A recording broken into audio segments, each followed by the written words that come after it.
Então, pessoal, estamos gravando aqui só essa parte dos medicamentos que nos interessam e depois, eu acho que em 20 minutos eu consigo finalizar. A gente abre para discussão. Talvez precise de outro link que o Zoom cai.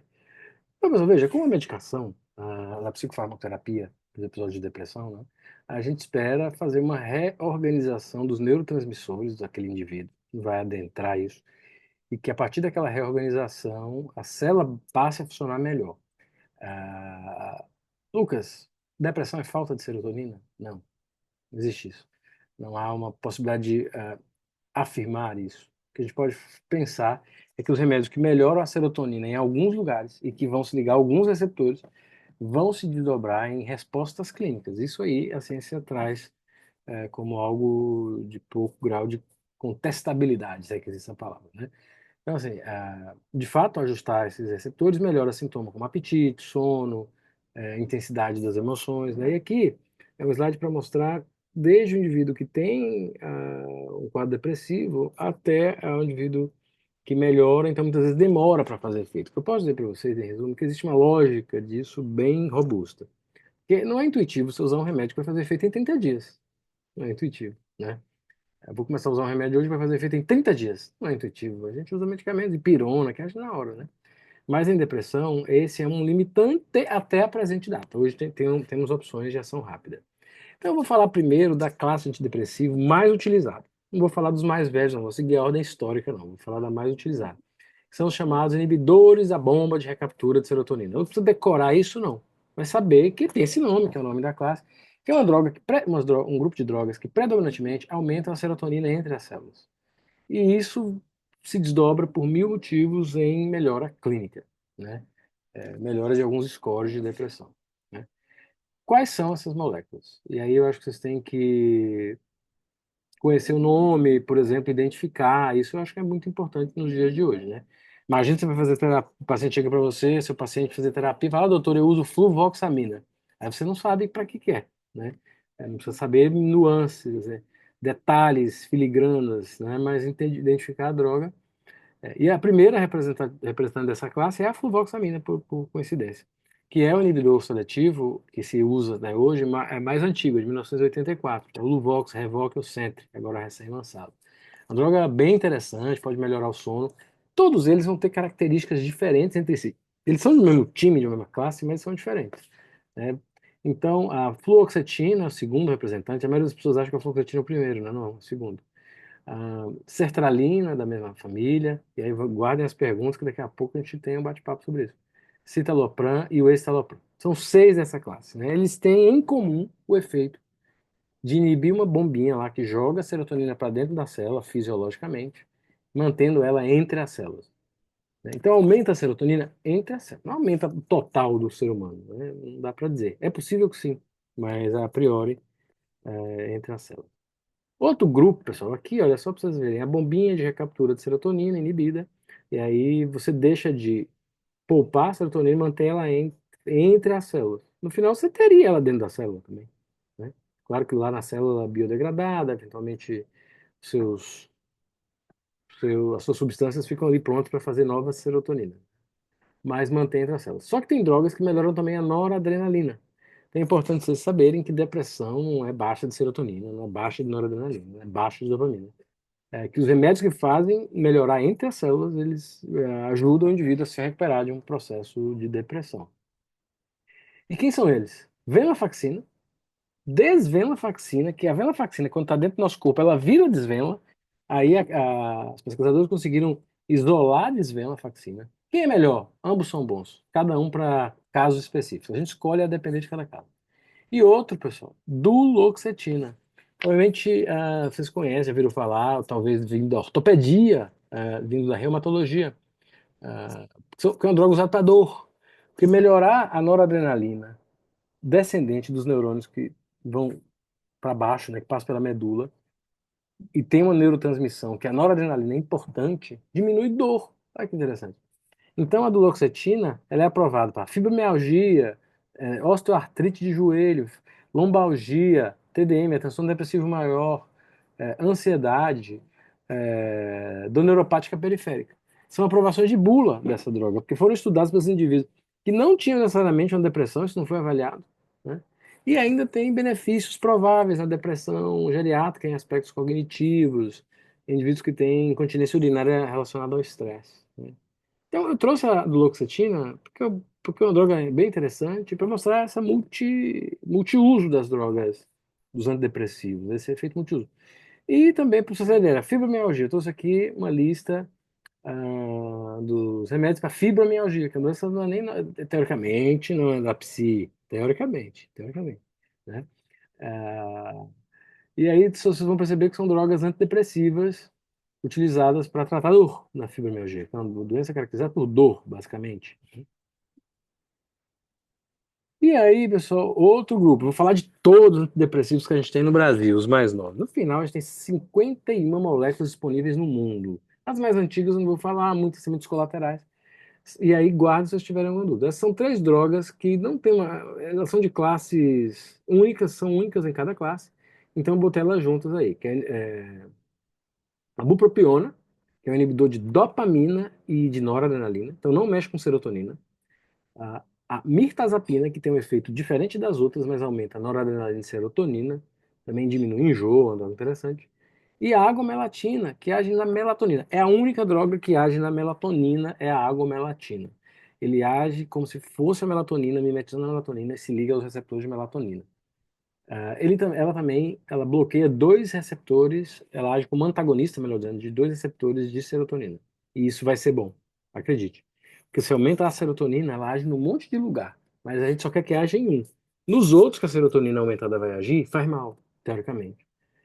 E nesses outros aí, a gomelatina, essa droga chamada Valdoxan, como é que são outros nomes? Agoxon, agora caiu patente, tem um bocado, tá bom? Então, são mais três drogas importantes. Outra, outro grupo de droga que eu também botei aqui aleatoriamente, porque elas são únicas em cada classe no Brasil, é a vortioxetina, que é o Brintellix, a mais nova, a vilazodona. A vilazodona tem dois mecanismos de ação, vocês não precisam decorar isso, mas ela age potencializando o efeito serotonético por duas vias. Não quer dizer que é melhor do que as outras, né? Que é novo é melhor, isso é um erro. Os inibidores seletivos ainda são muito mais amplamente prescritos. A trazodona, que é o Donarém, Loredon, Sonic, tem um monte de nome, que basicamente a gente usa para insônia em doses baixas, e em doses mais baixas pode funcionar como antidepressivo. Recentemente chegou no Brasil uma de liberação ultracontrolada, porque o sono é um efeito dele, mas para quem tem muito sono vai ser péssimo, né? Vai ficar com mais sono ainda. Depressão pode dar muito sono, né? Então, a trazodona. E essas aqui, pessoal, especificamente, elas não engordam, né? Uma coisa, guarde essa informação. Bem como a bupropiona também não engorda, tá? Só um detalhe. As outras podem, não necessariamente engordam, podem engordar. Pessoal, aqui eu trouxe para vocês, essa é uma bolinha com mecanismo de ação para simbolizar cada substância, né? A cetamina. A cetamina é uma droga que foi usada na década de 60 para anestesia, mas tinha efeito psicodélico, vamos dizer assim, né? De alterar, gerar crises dissociativas e tal. Recentemente, assim, há 15 anos ou menos, a cetamina tem sido utilizada para depressão. E é uma evolução interessante, tanto a cetamina, que é venosa, quanto a nasal, né? Porque ela age desde a primeira infusão, seja nasal, seja venosa, tá? Então, para casos em que você precisa de um efeito rápido, pacientes com ideação suicida, inclusive, está em bula, que serve para isso, é uma boa opção, tá? E antigamente você só podia usar cetamina com remédios orais. Ela foi aprovada pelo FDA, o órgão regulatório americano, como monoterapia também. Pode ser monoterapia. O indivíduo tem que ir na clínica, lá vocês rodam nas ciclos. Lá, doutor Bruno faz cetamina. Lá nas ciclos, né? Nosso amigo Bruno. E aqui, para não dizer que estou fazendo propaganda, porque a aula é gravada, a clínica Ápice faz, a clínica Olist, a clínica Bom Viver está fazendo. Tem muita gente que faz. O Lúcio é um cara que eu gosto muito do trabalho dele, ele também faz a infusão. Então, o grande problema é preço. A gente discute isso depois. Então, aqui um pouquinho de mecanismo de ação da cetamina, ela foge daquela lógica da serotonina, da dopamina e da noradrenalina, e a gente começa a agir numa substância chamada glutamato. Em resumo, eu queria trazer isso para vocês. É um mecanismo de ação adicional ao serotonérgico e é bem interessante, né? Bom, voltando um pouquinho para o passado, né, mas são drogas que a gente vai falar, em psiquiatria geriátrica a gente usa muito pouco, são os tricíclicos, representados pela amitriptilina, representados pela nortriptilina, clomipramina. Eles são drogas, se você comparar antidepressivo, eles são a mesma eficácia, mas eles têm mais colaterais. Mas ainda são muito utilizados para dor, prevenção de enxaqueca, na neurologia. Tem seu lugar na clínica, mas como antidepressivos, as doses mais altas, as pessoas não toleram, tem muita constipação, ganho de peso, né? Efeitos cardiovasculares, em idosos também é muito difícil o manejo. Então, só para mencionar os tricíclicos. Aqui eu trouxe uma tabela do CAMET, que é o Canadian Network for Mood and Anxiety Treatments, é o Manual Canadense de Tratamento de Transtorno de Humor e Ansiedade, que ele coloca o nível de evidência, né? Porque além da lógica, o remédio tem que se provar eficaz em humanos. Não adianta eu ter um negócio que tem lógica, chá da vovó. Aí vai testar, ele melhora uma em 10 pessoas. Pela métrica da medicina baseada em evidência, ele não vai ser aprovado para isso. Então, existe uma métrica e um nível de evidência. Então, todos que nós falamos até agora, nível 1A, certo? Exceto, não está aí só a trazodona, mas é porque os estudos da trazodona foram feitos com doses mais baixas, então tem um viés aí de estudo. Aqui um trabalho de medicina de evidência também, uma meta-análise, um estudo meta-analítico feito pelo Dr. Cipriani, né? Foi publicado em 2018. Ainda é a melhor meta-análise assim, de antidepressivos. Quais são os melhores, né? O que você nota aqui? A amitriptilina é o melhor, quando a gente vai avaliar eficácia. Tá vendo? Amitriptilina, mirtazapina depois e tal. Mas aí você tem que avaliar outro parâmetro, que é o dropout, dropout é a continuação, quando o cara vai continuar usando o remédio, né? Aí você vê ah, a descontinuação, a amitriptilina tá lá, é o segundo que o povo mais para de usar. Então não adianta você melhorar a depressão e não conseguir fazer aquela fase de manutenção que eu falei lá atrás. Não adianta, né? Então a gente tem que pensar na molécula. A molécula perfeita seria aquela que o paciente tolere e não tem colateral. Vamos falar de dados. O indivíduo que tem um episódio depressivo na vida, ele tem 50% de chance de ter outro. Quem nunca teve, tem chance de ter o primeiro. Esse tem 50% mais, quem já teve um.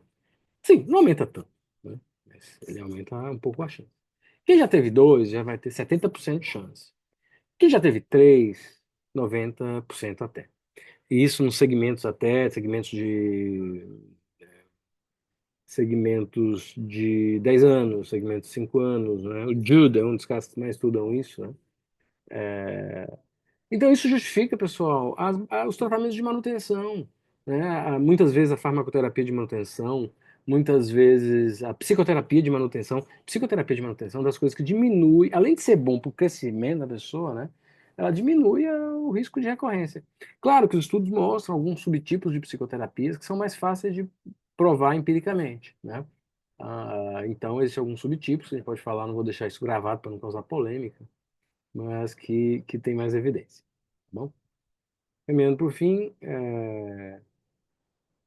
caminhando para o fim, chegamos no fim. Né? Essa é o resumo dos remédios. Eu vou fechar aqui a gravação, mas a gravação dos medicamentos, né? E aí, quem não pôde ver a aula hoje, vou deixar aqui gravado, pode também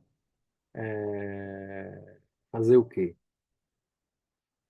Trazer as dúvidas na próxima aula a partir da visualização da apresentação aqui exposta.